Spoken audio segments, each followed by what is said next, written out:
Your Excellencies, ladies and gentlemen, dear friends, please join me in welcoming Volodymyr Zelenskyy, the President of Ukraine.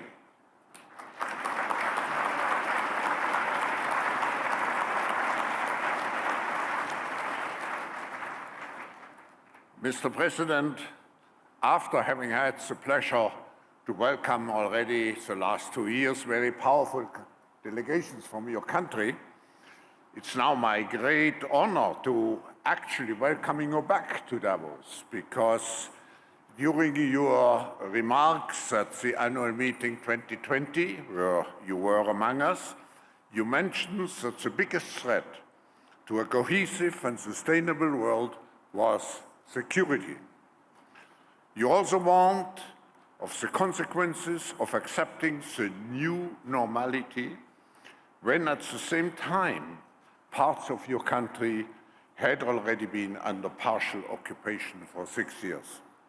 Mr. President, the brutal aggression on the 24th of February 2022 reminded us that we cannot have global prosperity without peace and security.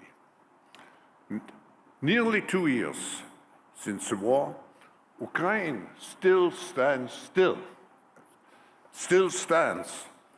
Its people stand and fight on a daily basis to protect the interdependence of their homeland.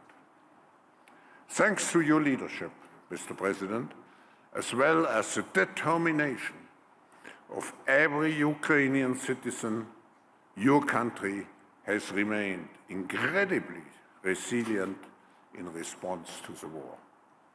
We are deeply grateful to you and the Ukrainian people for defending the values which are at the core of the international system and at the heart of liberal democracy. In 2022, Ukraine was granted EU candidate status, and just last month, formal accession negotiations began. There is no question that Ukraine remains firmly on the path of European integration as a result of you and your government's policies. We are eager to hear from you on what lies ahead for Ukraine in this critical time for your country, not only for your country, for Europe and for the world. Mr. President, the floor is yours.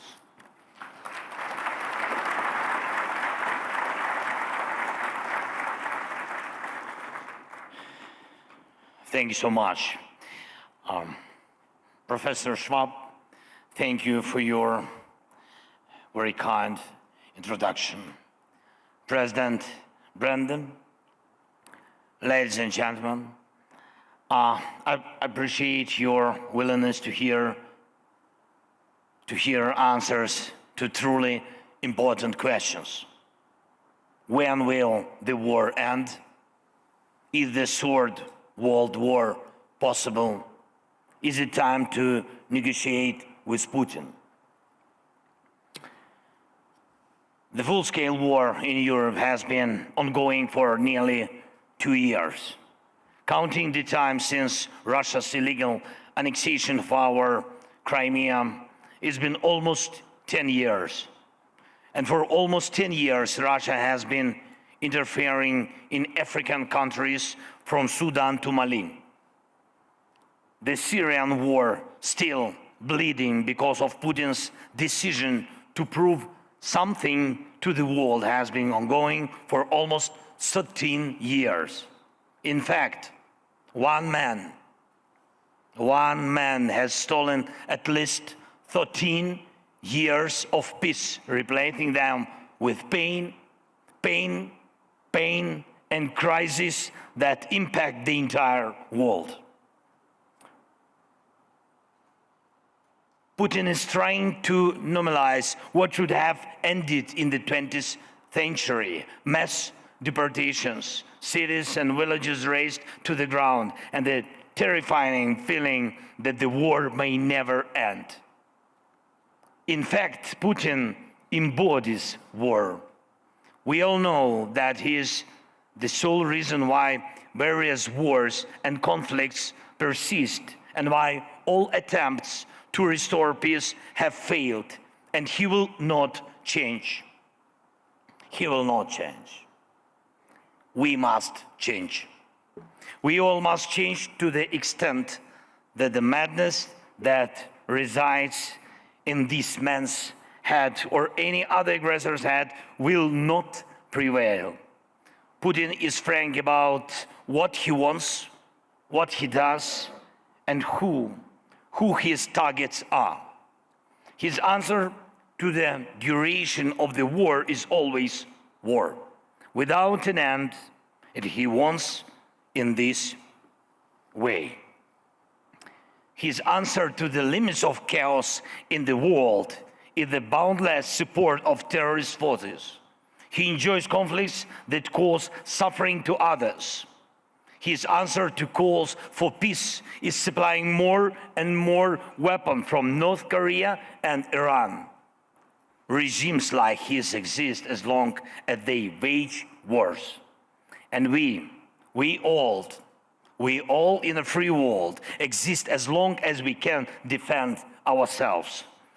If anyone thinks this is only about us, this is only about Ukraine, they are fundamentally mistaken. Possible directions and even timeline of a new Russian aggression beyond Ukraine become more and more obvious. Let me ask very honestly, which European nation today can provide a combat-ready army on par with ours, holding back Russia? And how many men and women are your nation ready to send to defend another state, another nation? And if one must fight against Putin together in the years ahead, isn't it better to put an end to him and his war strategy now, while our brave men and women are already doing it? They are the world's chance. They are. In any dire confrontation, there's always a point where a catastrophe can be stopped. Ukraine is that opportunity, and we all in the free world must be unwavering in our pursuit of our desires, actions, and goals. Just as Putin is frank about his doom-laden ambitions, we all Ukrainians began our defense at a time when almost no one in the world believed in Ukraine. But we turned tables so that now the world has stopped believing in Russia. Even Putin's current buddies in Pyongyang and Tehran are simply using his madness while he still has technologies and resources to pay them. No one believes in his future or invests in it. And we, all of us today, even more than yesterday, must invest in bringing peace closer, a peace that is both just and stable. Before the full-scale invasion, we constantly heard, "Don't escalate." And we called for proactive action, sanctions to prevent war expansion. And we were told, "Don't escalate." And after February 24th, nothing harmed our coalition more than this concept.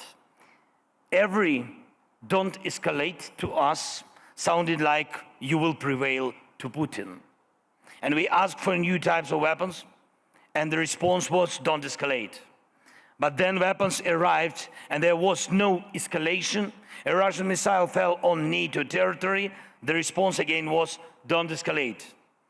But retaliation at the moment could have taught Russia a lot and would have added necessary confidence to the West. We talked about blocking the transit of sanctions goods to Kaliningrad, but the response was "don't escalate." Full force of the sanctions could have forced Putin to concessions. Because of don't escalate, time was lost. And the lives of many of our most experienced warriors who fought since 2014 were lost. Some opportunities were lost. The lesson is clear. Everyone thought Russia had missiles that couldn't be shot down. Patriots shoot down everything. And many feared the consequences if Ukraine gets long-range weapons. As a result, Russia just loses more. And we heard Russia would never allow a grain corridor without its involvement. Nearly 16 million tons of cargo have been transported from our ports. And we can prove that Russia will reconcile with the complete loss of its Black Sea fleet, which terrorized commercial ships. And we must gain air superiority for Ukraine just as we have gained superiority at the Black Sea. We can do it. Partners know what's needed and in what quantities. This will allow progress on the ground. Just 2 days ago, ladies and gentlemen, just 2 days ago, we proved Ukraine can even hit very valuable Russian military aircraft, which no one had shot down before. Many sanction steps were delayed for months, even years, because they have faced storms of threats from Moscow. But none of those threats came true. Each storm turned out to be their bluff.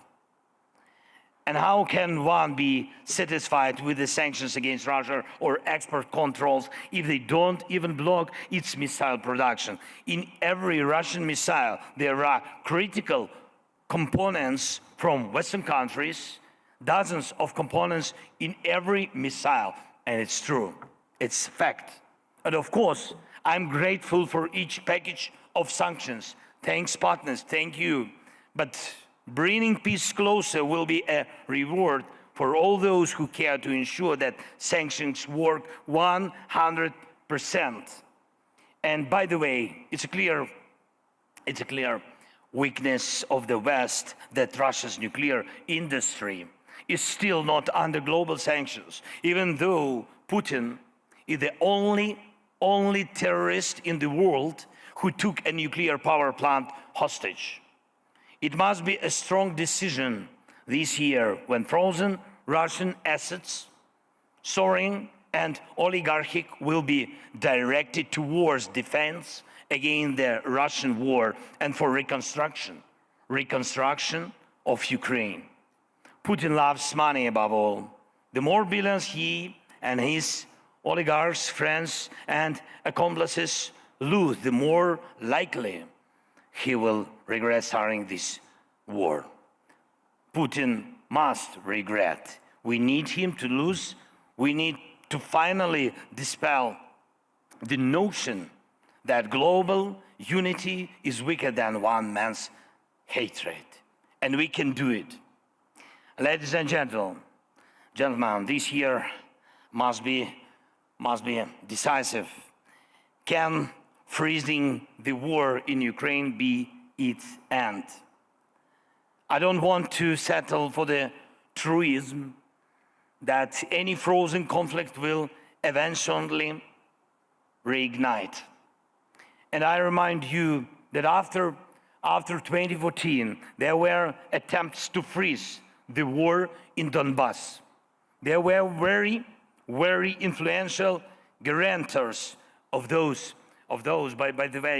processes than Chancellor of Germany and the presidents of France. But Putin is a predator who is not satisfied with the frozen products. And we have to defend ourselves, our children, our houses, our lives. And we have to do it, and we can beat him on the ground. We have proved it, and at sea and in the skies. And we ramp up production of weapons. We achieved economic growth in Ukraine. Our GDP is moving up despite the war, plus more than 5% last year. And we got the decision on EU accession negotiations, and we are normalizing the idea that the aggressions can be defeated, even Putin's aggressions, which have been ongoing for 10 years and more. And now we can say, don't escalate, to all who doubt, to all who want to reduce support. And in this warning, we will be absolutely correct, because every reduction in pressure on the aggressor adds years to the war. But every investment in the confidence of the defender shortens the war. We must make it possible to answer the most important question. The war will end with a just and stable peace. And I want you to be the part of this peace, starting from right now, to bring the peace closer. And we need you in Ukraine to build, to reconstruct, to restore our lives. Each of you can be even more successful with Ukraine. And these days, right here, in such beautiful country, in Switzerland, we have made a key political contribution to the possibility of ending the war. There was the most representative meeting of national security advisors regarding the implementation of the peace formula. More than 80 countries and international institutions were represented. Yesterday, I had very productive negotiation with the president of Switzerland and discussing the possibility of holding a summit at the leaders level in Switzerland. The first summit, the Global Peace Summit. Today, our teams have already begun work on organization such a summit, not the World War III, but the Global Peace Summit. And I invite every leader and country that respects peace and international law to join us. Together we can answer any crucial questions, and it will be the best answers. Peace must be the answer. Thank you for your invitation, and thank you for attention. Slava Ukraini. Thank you.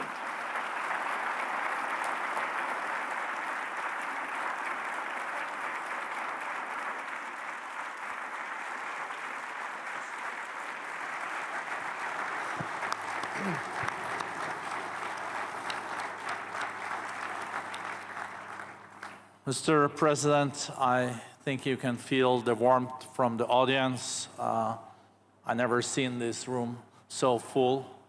And thank you for your historical speech here in Davos.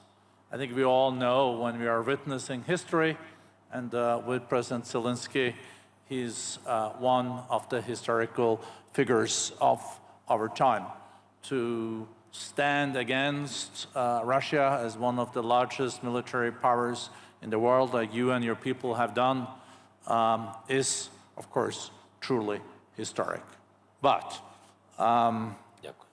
we will also have to turn to the next chapters, and you also mentioned that Ukraine's economy is still growing with more than 5%. You also mentioned that Russia has seen a lot of losses, more than 300,000 soldiers, more than half of their tanks, and also their Black Fleet fleets.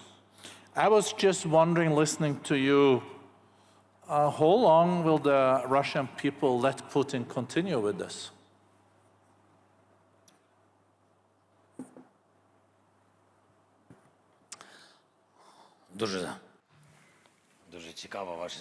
Your question is quite interesting. Let's see if everyone gets on. Yeah, please. And here you have some water. Try. No, I have water. Okay. I will wait. I have enough time till morning. No, I have not. Sorry. You have? You have a war to win, no? I have a lot of work. Thank you so much. No, it's a great. So, Can I speak Ukrainian? yeah, of course, everyone has their... Everybody understands Ukrainian. Okay, that's great. With the interpretation, yes. I see. Yeah. What? We will speak about serious topics, but sometimes we need pauses for jokes. Gallows humor. No. You know what is funny? Now I'm speaking English and have Ukrainian translation here. So it's thanks technologies. But it has to be opposite. How did it sound? I have to speak Ukrainian. How did it sound in Ukrainian? Great. Yeah. My voice is better here. So I don't like to hear my voice. Добре, дякую. All right, thank you. Я хотів відповісти. Why I wanted to answer in Ukrainian. Я вам поясню. I will explain to you. Ви навіть ви не розумієте, яка різниця між вами. You do not understand what difference is between us, you and this man, Putin, because as you have mentioned, and in your question was it all, the difference between autocracy from democracy is that you mentioned for how long the people of Russia will allow Putin, and then afterwards it is not important whether it's war, the elections to be the head of the state. The question is that we equally understand this, you and us, for how long will people allow, and that is the principle of democracy, and that is the difference. The people do not allow anything to the President Putin. The question is what President Putin allows to his people, and therefore we need to state the question differently. For how long are the people ready to be deaf, to not hear anything, to not see anything, to pretend like everything is all right and is moving all right? So that is not the question to me. That is the question to the people of Russian Federation, whether they are capable of changing themselves or not. And that is the situation. And Putin, that is what I was saying. I don't believe that that man is capable of changing, because only humans can do that. Very interesting. I'll try another question then. We know that... Try. Yeah, try. I'm realistic. We know that the EU and the US has now been holding back for a week or two the latest support to Ukraine. I know that you're meeting European leaders. You met with President von der Leyen. I think you also meet with the key American leaders here. Are you concerned that this is taking a lot of time, or is this just a question of weeks before it is resolved? Thank you for the question. I think it's the matter of weeks. I have positive signals that Europe is supporting us, the countries of the European Union, and I believe we will also manage to solve the question regarding the aid in Congress. Without it, it is not possible. We have had many discussions, dialogues and meetings, and I think that we are not wasting our such precious time to us, because we at times of war need to be in our state. It is important to come here, to communicate with partners, to meet, but nonetheless, there are priorities in times of war, and therefore I am sure that I believe that there will be very positive reaction from our partners. We do not allow Russia to occupy us. We stand firm thanks to our warriors. As regards the reforms, all that list of reforms, our promises and proposals by the International Monetary Fund, European Union, Ukraine is fulfilling all those faster than prior to the war, because we have regrouped, because Ukraine in times of war has proven that it can be strong and can reform the state. I think it's also, Mr. President, a good reminder to all of us that when Putin attacked, saying that it was just false allegations that he was going to attack Ukraine, that he said the evening before the attacks started, you've been able to take back 50% of the territory that he occupied. I think it's also important to remind ourselves that you did even before you got the Western weapons support. That was based on your old army. And you have a much stronger army now, probably the 6th, 7th strongest army in the world. But I think, if I may, if you could share the sentiment among the people in your country. How do Ukrainians now feel after 2 years of this war? Are they as committed or even more committed after all the atrocities, the latest shelling and also killing of civilians? Because you also have to manage your own population.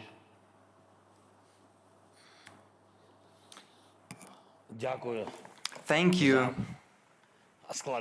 for a rather difficult question. First and foremost, Ukrainian people will never forgive Putin and to all those who have sponsored and committed all this terrorism, who took our lives from us, our people, our children, the time of those children that have survived, thanks God, but who were forced to grow up and become adult because of this war. They were deprived of childhood simply. And my condolences to all those who were deprived of close ones, of people.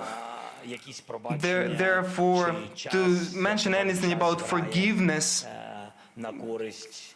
it is said that the time is playing at Putin's hand and that people in Ukraine will forget. No, to rest in this world or in the other world, neither he nor his children or grandchildren will not have safe rest. Yes, we are not terrorists, therefore we will have criminal legal processes, and there will be responsibility. There has to be responsibility because after this terror, the others will come. Autocracy, aggression. It would mean that it is possible to do so if there would be no consequences. Therefore, nobody will never forgive nothing to anybody. But not this supports the morale, the spirit of Ukrainians, not revenge. We cannot compare revenge to justice. I have now covered justice, not revenge, but justice.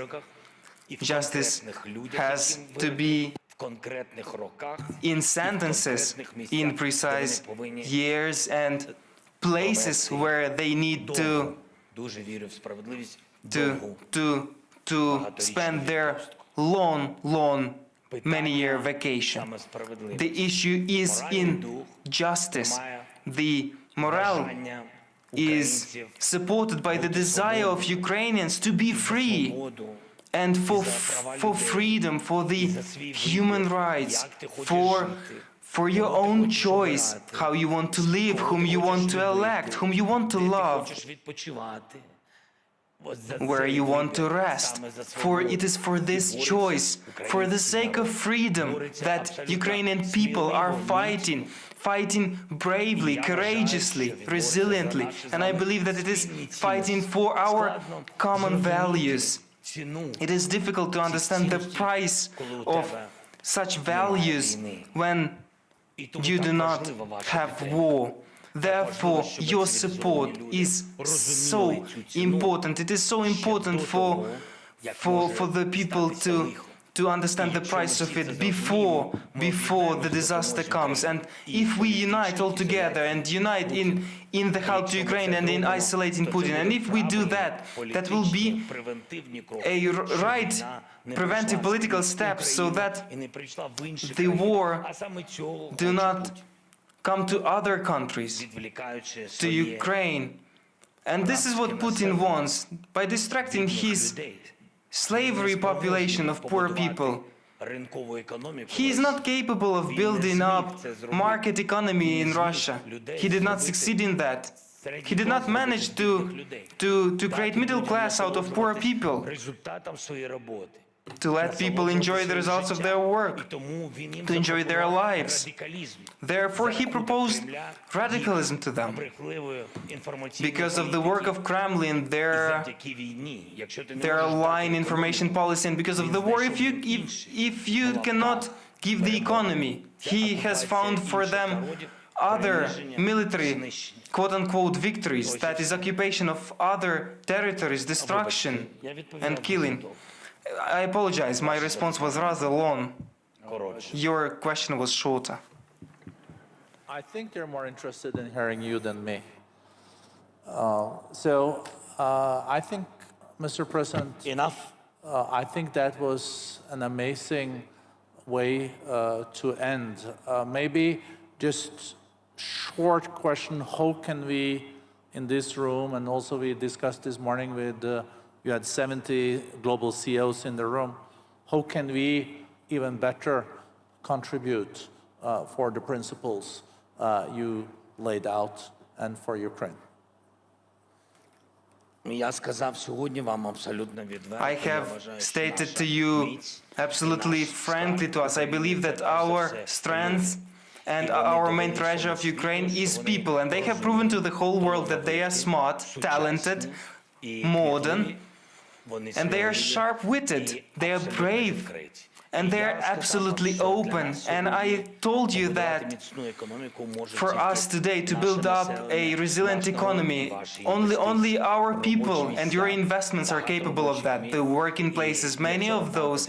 For this, we would need normal investments, from absolutely understandable, transparent companies, and I believe that that will strengthen us because it will create new employment places. It will allow our people the opportunity to come back from abroad.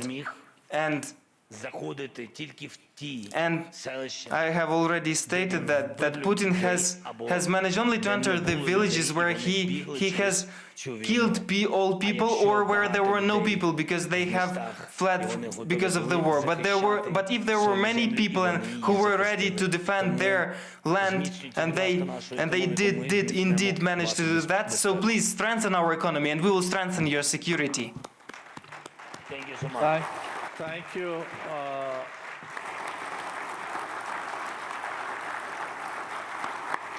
Thank you very much. Thank you, Mr. President.